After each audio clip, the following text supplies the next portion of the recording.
Hello, everyone, and welcome to a very average episode of We Only Look Thin. You've been warned. Don't act surprised. We are your hosts. I am Donald Weigel. And I am Catherine Weigel. And we are a married couple. We've been married nearly 20 years, and we have, after a lifetime of yo-yo dieting and enabling each other's bad behavior, each lost over 100 pounds. Inspiring! And now we're here to inspire you. We're so inspiring. Averagely inspiring. Yeah, but our average is better than most people's good. Yeah. Well, and I think it speaks to what you do on average is more important than what you do on special occasions. Special occasions such as and including the Super Bowl. The Super Bowl, the big Go game. Bears. Go Bears. I believe you probably won't hear this episode until something like March, but it is, to let you behind the curtain, is actually the day before the Super Bowl. Eagles versus Patriots. We talk about curtains a lot. We have no curtains. We have no blinds. curtains. Yeah, we have blinds. We literally have no curtains. Last week we were talking about an iron curtain in front of a velvet curtain or something like that. I don't know why. I don't know. Many curtains, many veils. Curtains, and we actually now I'm talking about veils. All right, but what we were talking about is the big game. And we've mentioned before that we plan indulgences, and there is a sandwich shop. Can I say the name of it, do you think? Sure. Sandwich shop near us called Fat Sal's, which is... very, very light. Yeah. It's mostly salads. Mostly. And man, is it good. They put like onion rings and coleslaw and french fries and... On their sandwiches. Sandwiches. There's no salads there. No, it's pretty amazing. And this is a weight loss podcast. We got to stop like talking so... Sexy talk about food, yeah. Anyway, we are planning to have those, and you know, I use it as a motivation. You know, I try and stay on track all the time, but I say to myself, you know, I have this reward coming up for the Super Bowl.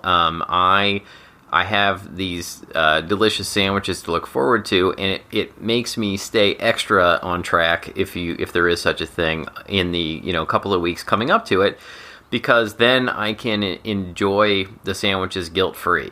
Well, and a few years ago, actually the first year that we started all of this, we went to a dear friend's house for Thanksgiving, and I was so hypersensitive about staying on track that I ended up under-eating for the first time in my entire life. Under-eating at Thanksgiving, where I had a salad to start, which was great, and then I took like a thimble-sized portion of a bunch of other foods.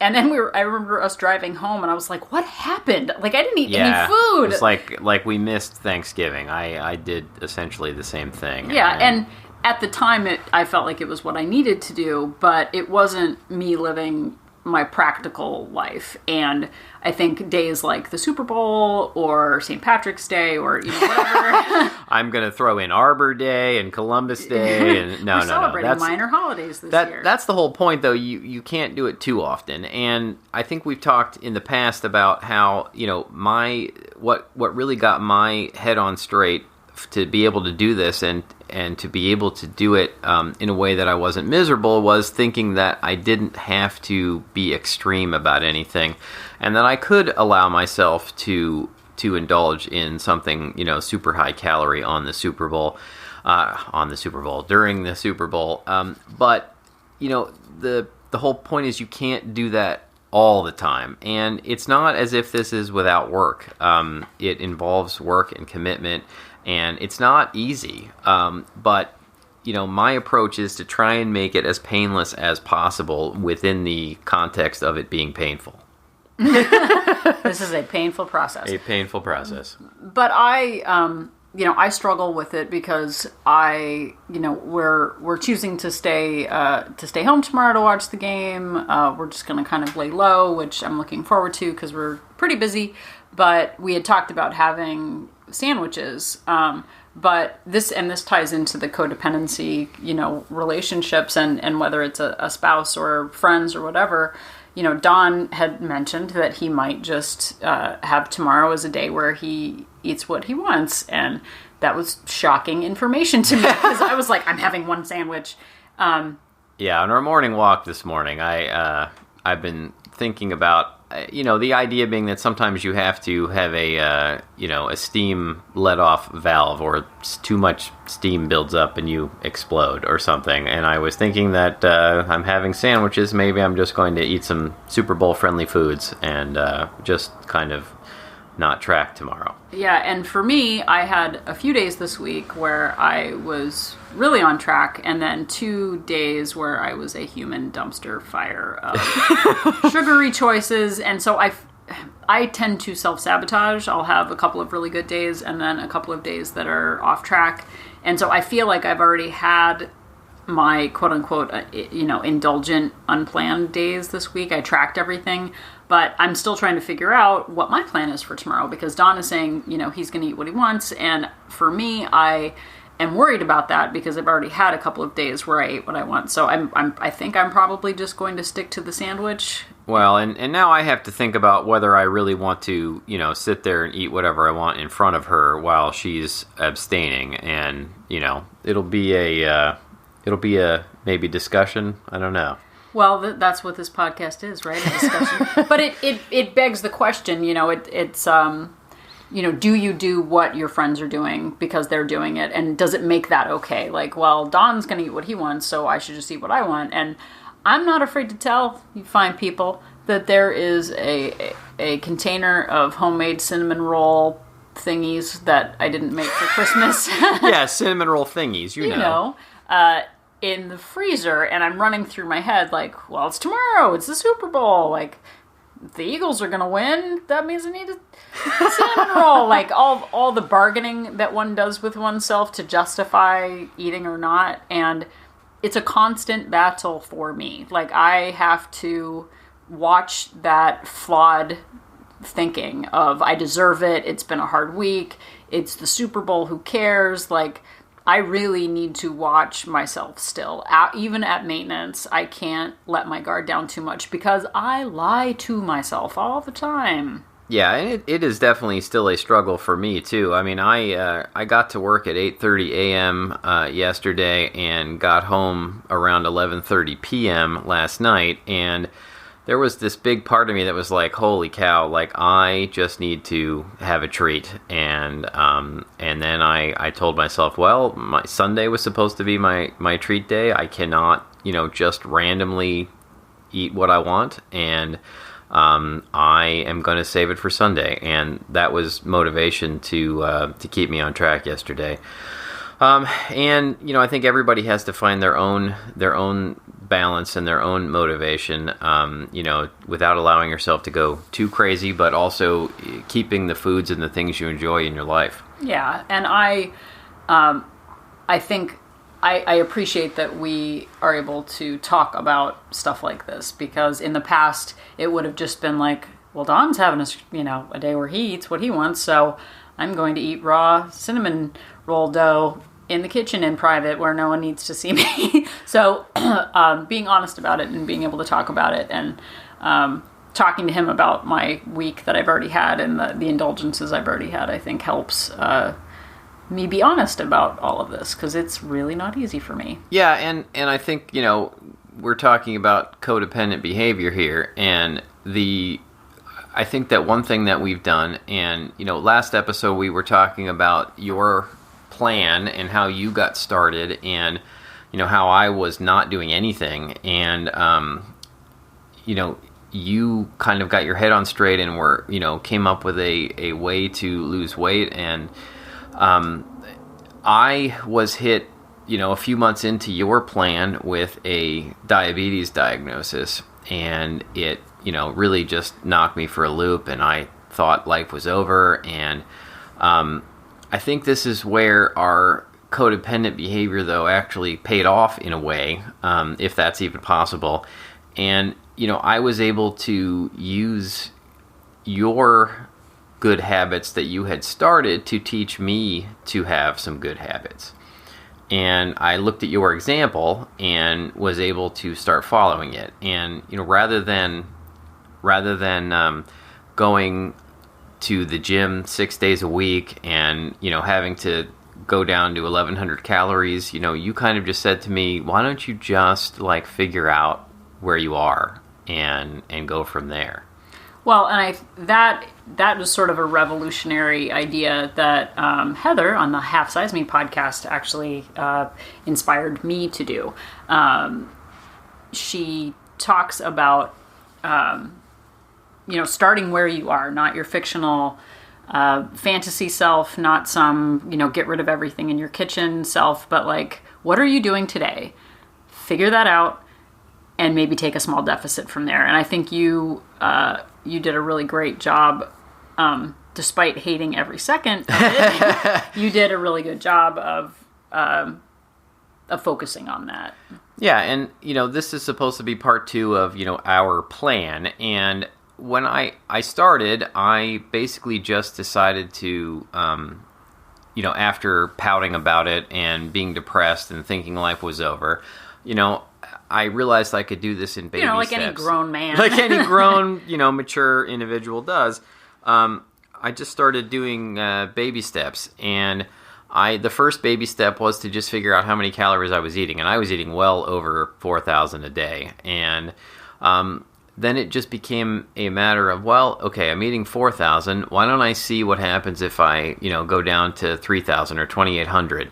And that is still a lot of food, and I was able to do that and make some progress. It was a quarter pound here, a half a pound there, but you start adding those quarter and halves together, and eventually they equal 3/4 of a pound, and then science, and then they equal a pound and a half, and before you know it, you're losing weight. And the point is, any step forward is a step forward, and I realized that if I was going to do this, it wasn't going to be a get thin quick scheme, and I've tried those before, and they only work for a little while. And so I started eating around 2,800 calories, and I got a Fitbit and started tracking everything, and started tracking my steps, and realized I was not getting very many, and just started trying to move more and eat less at the same time. And wait a minute. One weird trick, eating at a deficit? Yeah, and at first, with the diabetes, my doctor recommended that I stay away from, starches and sugars and things like that. So I went hardcore with cutting out breads and pastas and rice and just about any sort of sugar. And I realized after a while that I wasn't going to be able to do that forever. And so I very slowly and gently, this was after a lot of progress, managed to work some of those foods back in. But basically, the plan was to just count the calories and keep it under the 2,800, or keep it at 2,800. And then any time that I got stuck, which I defined as going 3 weeks in a row without losing anything, even if I was sticking to the plan, I would strive to reduce the calories. That was usually the main thing I did, and or increase my step goal. Well, and you work crazy hours. Donald is vegetarian and I am not, and our daughter is not. So we eat very differently. There are some core basic things that we eat together, but we eat sort of separate breakfasts, lunches, and dinners for the most part too. So you had to kind of rely on your go-to foods that were different than mine. So what did you focus on? Well, do you cook a lot at home? No, I definitely do not cook a lot at home. I either because I'm lazy or yes. I use the excuse of not having time because of how much I work. I try and eat a lot of convenience foods, and for me it was a lot of trial and error. And I tried eating a lot in the morning. I tried eating very little in the morning. I tried saving calories for the end of the day. I tried eating a lot of things in the middle of the day and see how that goes. And what what ended up really sticking for me after a lot of trial and error was my willpower is much better in the morning when I first wake up, and it gets worse and worse as the day goes on. So what I do is I eat very little, and I know you're told, you should eat a huge breakfast, but that just doesn't work for me. I eat a huge breakfast, and then I'm starving by noon. And I've already eaten all those calories. So I eat very little in the morning. If I eat much of a breakfast, it's something that is extremely low calorie, like carrot sticks or cherry tomatoes or something like that. And I'm able to do that in the morning because I have all this willpower for whatever reason, at that time of day. And then I'll save calories, and I eat a very sensible. I try and eat no more than about 150, 200 calories at a time, and I have very small meals then, starting at about 1 in the afternoon.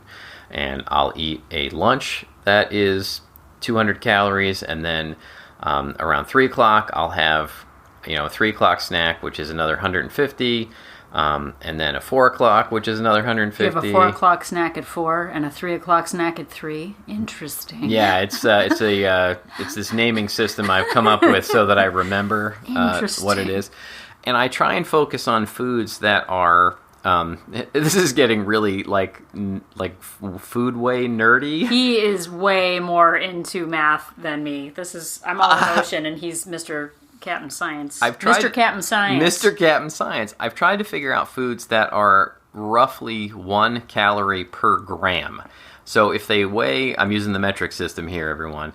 So if something weighs... My eyes just glazed over. They literally glazed over. Delicious. Like a donut, my eyes glazed over. I'm boring everyone out there. But 1 calorie per gram, I've tried to find foods that, if you eat 100 grams of it, they're roughly 100 calories. And that's things like, full-fat cottage cheese. I actually really like cottage cheese. I know a lot of people don't. You eat 150 grams of that, it's roughly 150 calories. Things like black beans. There's lots of vegetarian lunch meat type things that are about that. And hard-boiled eggs, actually, are about that. And I try and stick to those types of things during those hours when I still have willpower. And then I try and save most of my calories. I try and only eat around 750 to 800 calories before 8 o'clock. I feel like I'm getting into the Gremlins territory here. But here's the difference. I'm all about my emotions and what I feel like, and it is a revelation to me, like when Dawn was like, well, I have a 3 o'clock snack and a 4 o'clock snack and a 6 o'clock snack, and I was like, wait, every day what you're doing? Like, I am all over the place all the time, and so I admire his method. It is not what I do, and there are times when I consider, could I not eat until X o'clock? And so I think being very aware, I appreciate that Donald is aware of when he is hungry, when he does feel like he has more motivation, when he feels like he has more willpower, and so really paying attention to the kind of person that you are and what your triggers are. Are you better in the morning or in the evening? Do you, what can you do? It's all a process. It's not, this is what you do. Follow these 5 steps and you will lose weight. It's, I couldn't, if I don't eat in the morning, I get really cranky. So I do need to eat in the morning. But I love that Don has his own method of doing it. Yeah. And what, I'm just repeating what you said, but what works for me is, not necessarily and probably not going to work for you. But the idea for me is that I try and save calories for later in the day. So then I have a fairly hearty dinner, and I always force myself to pair it with a lot of vegetables, like something that's low calorie but filling. But I have some, what I consider delicious main course. And then the rest of the evening, it is delicious food till bed, basically. And this is where, my willpower is getting lower and lower, and I try and satisfy my inner, 4-year-old kid with Doritos and peanut butter cups and, cheese. I love cheese. Do I love cheese? I love cheese. He does. If he could marry cheese, he would kick me to the curb. And cheese and mustard, maybe? I would potentially marry Yes. together? Yes, I don't know. I would not, but yeah, that's all him. But I like how you know yourself well enough to know that you need to save up those calories. I have had a tendency, I think when I first started and I was counting calories, I loved dessert so much, and especially because I was drinking less alcohol, there was a little while there where I was eating like 1,200 real calories a day and then saving like 600 to 800 calories for dessert. And that's not great. I still lost 100 pounds, but I had to, day by day, really pay attention to under-eating real food to save calories for dessert. So that is still something I struggle with at times. And I've definitely fallen into that trap too, where I will try and starve myself, so that I still have 800 calories for dessert at the end of the day, and that's also not where I'm going. But I do try and, I don't consider cheese to be completely junk food, but I try and give myself a good solid, 500 calories for things that are just pure enjoyment for me. Well, and it's important too to know what you actually enjoy, because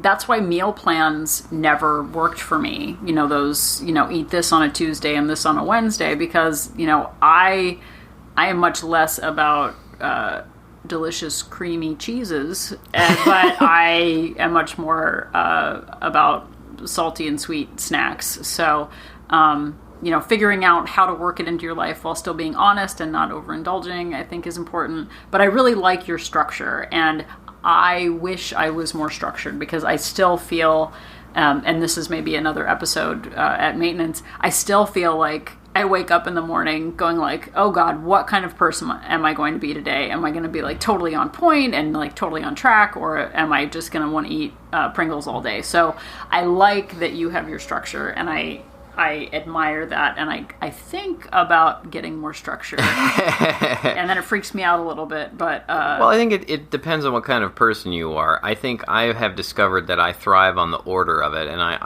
I need consistency, and I need not to be surprised. Where I get into trouble with eating is when there's a surprise. Somebody, unexpectedly invites me out to dinner, and I have not planned to go out to dinner. I haven't banked on doing that, and I use it as an excuse to then just go crazy. And I'm like, well, I blew it. It's over. I ate this one dinner out. Now I'm just gonna, gain 100 pounds back. Well, and it's what you do over time, and those occasional mix-ups in your plan aren't what's going to throw you off.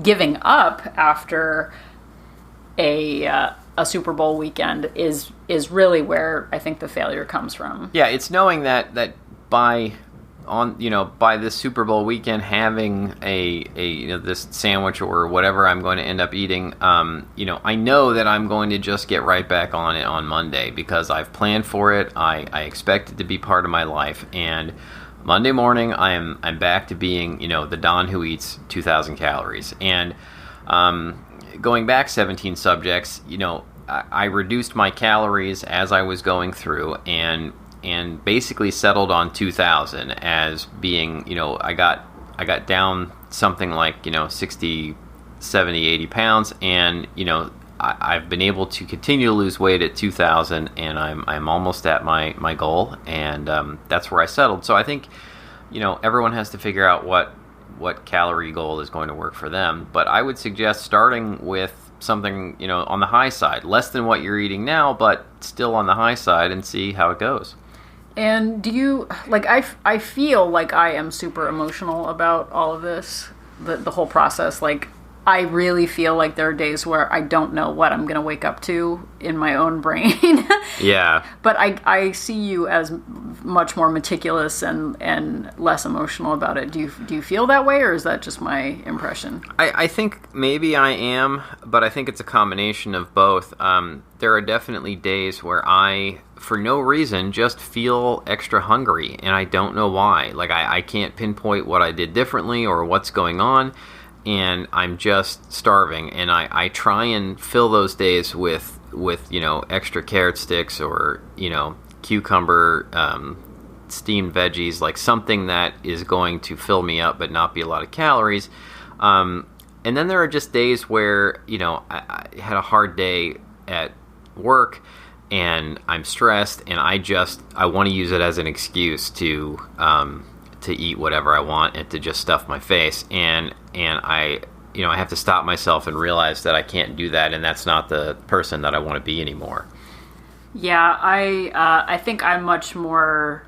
I have put fewer safeguards in my own way to be positive on days when I'm feeling like I'm struggling. I definitely, I positioned the giant bag of carrots in the front of the refrigerator instead of the giant container of peanut butter cups. I had to move those to the back. So it's like I need to try to set myself up for some positive behaviors, because I think I do struggle with it a lot more. And so much of this whole thing is a mental game.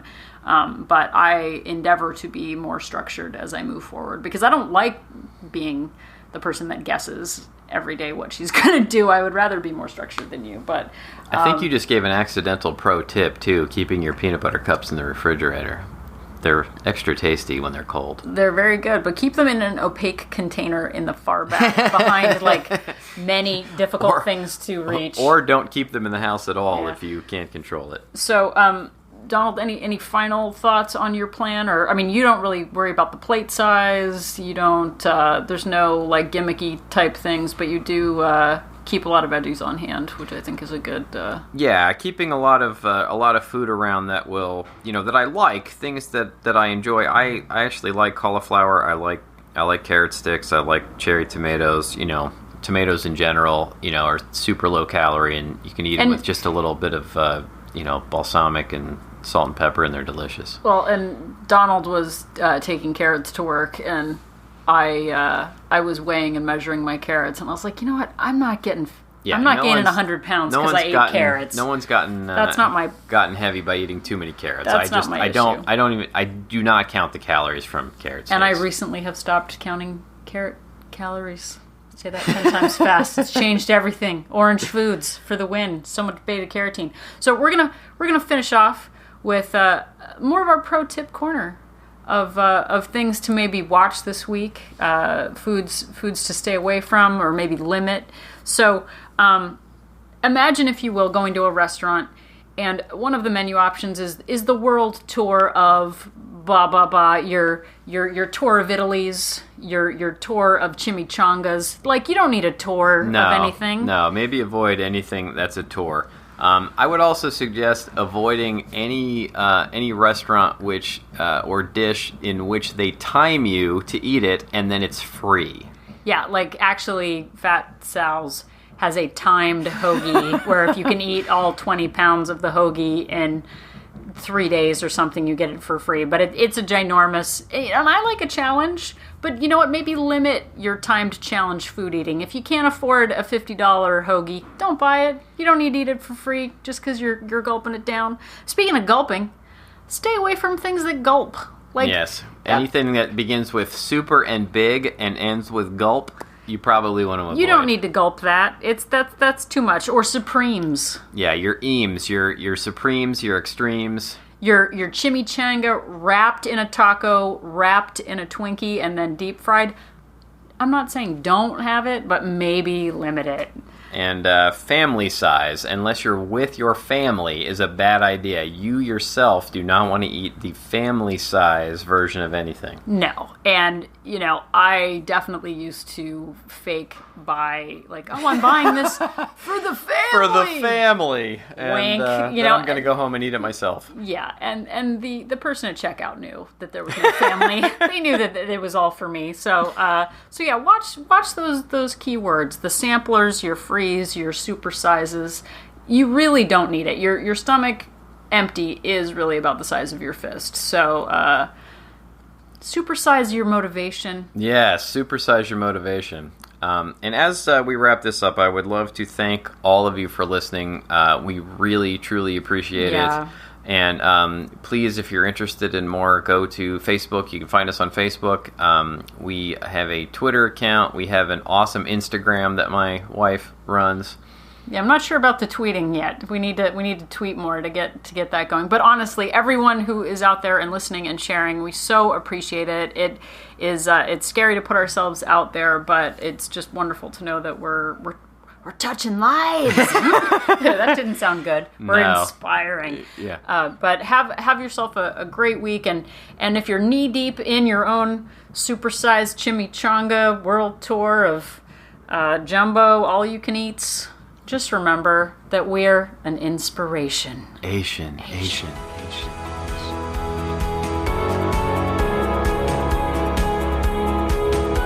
The information that you hear on this podcast is for informational purposes only. The hosts are not medical professionals. You should always consult with your doctor, nurse, or other certified health professional before beginning any diet or fitness program.